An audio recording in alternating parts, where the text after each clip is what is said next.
So we're continuing with chapter 21, and we are talking about the adaptive immune system. And the adaptive immune system involves three crucial types of cells. Two of them are lymphocytes, and then there are also antigen-presenting cells. So the two lymphocytes are the B lymphocytes, or the B cells, which are what's responsible for humoral immunity, and the T lymphocytes are T cells, which is responsible for cellular immunity. And then we also have antigen presenting cells, which do exactly what they sound like they do. They present antigens to lymphocytes.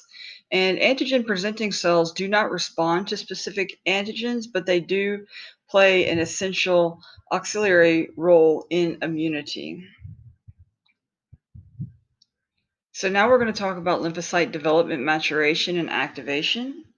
So both B cells and T cells share common development and steps in their life cycles, and there's 5 general steps. The first one is origin.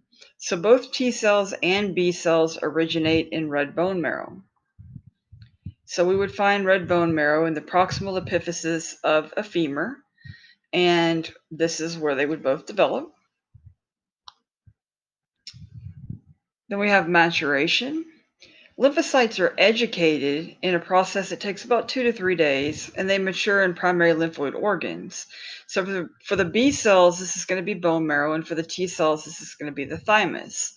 And lymphocytes are educated for 2 reasons, immunocompetence and self-tolerance. So immunocompetence, lymphocytes need to be able to recognize only one specific antigen.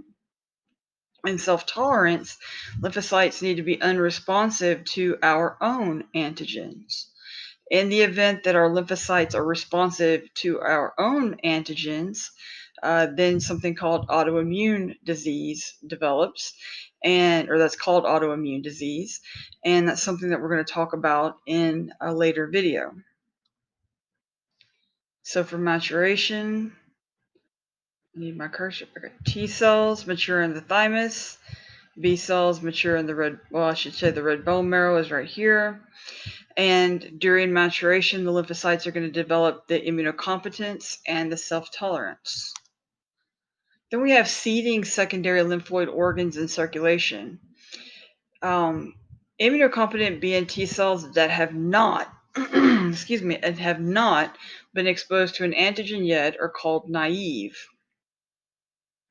They're exported from primary lymphoid organs to seed or colonize secondary lymphoid organs. So what this means is if it's a T cell, it's going to go from the thymus to the lymph nodes or the spleen or another secondary lymphoid organ. And if it's a B cell, it's going to go from the bone marrow to the lymph nodes or spleen or some other secondary lymphoid organ. And this is going to increase the chance of encounter with an antigen. So they're going to leave and go off to some secondary lymphoid organ. Then antigen encounter and activation. A naive lymphocyte's first encounter with an antigen triggers a lymphocyte to develop further. It's selected to differentiate into an active cell by binding to its specific antigen, and this is called clonal selection. If the correct signals are present, it'll complete its differentiation into an active cell. So here we have the antigen encounter, and the lymphocyte will become activated. And then we have step 5, proliferation and differentiation. Once selected and activated, the lymphocyte will proliferate. It'll multiply, making exact copies of itself that are going to be called clones, or that are referred to as clones. Many clones become effector cells, and the effector cells are going to be the ones that go off and fight infections. But a few will remain as memory cells, and these memory cells are going to allow the immune system the ability to respond quicker to second and subsequent exposures to the same antigen. B and T memory cells and effector T cells circulate continuously. And so this is what we're seeing here. The lymphocyte was activated, it proliferated, and the memory cells and effector T cells circulate continuously in the blood and lymph and the lymphoid organs. So antigen receptor diversity. We've been spending some time talking about antigens. And again, remember an antigen is anything that's perceived as foreign and elicits an immune response. So genes, not antigens, determine which foreign substances the immune system will recognize.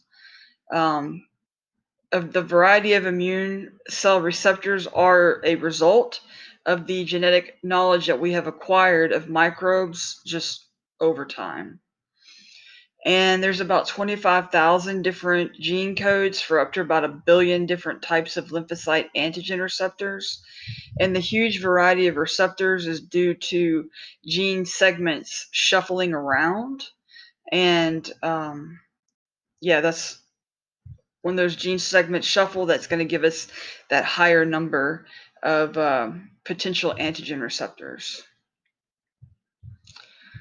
Lymphocyte education during maturation. So T cells mature in the thymus under both negative and positive selection pressures. The positive selection process, selects T cells that are capable of recognizing self-MHC proteins. Remember, we talked about MHC proteins on the first talk, I believe, the part 1. Those that can't recognize self-MHC proteins are destroyed by apoptosis. And apoptosis, again, is programmed cell death. Negative selection promotes apoptosis of T cells that bind to self-antigens displayed by the self-MHC. And this process is called clonal deletion. It ensures self-tolerance, which is important because, again, without self-tolerance, we have autoimmune disease. So let me blow this up. Positive selection, we have a developing T cell here and an antigen presenting cell here. And this area in here is the self-MHC, right? Self-MHC. Actually, this not this whole thing, just this part right here would be the self-MHC.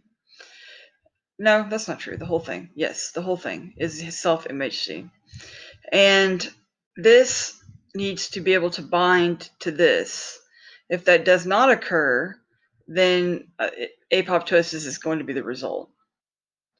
We can see down here, this binds with this, and so those guys are going to survive. Negative selection, the T cells cannot recognize self-antigens. So this little pill-shaped thing in here is a self-antigen. And in this case, this guy is recognizing the self-antigen. So this is going to result in apoptosis. If this were to continue to proliferate, if it would become activated, proliferate, make its clones, then again, autoimmune disease could occur. Down here, this is not recognizing or does not bind to this receptor, so that one would survive. Here are your questions.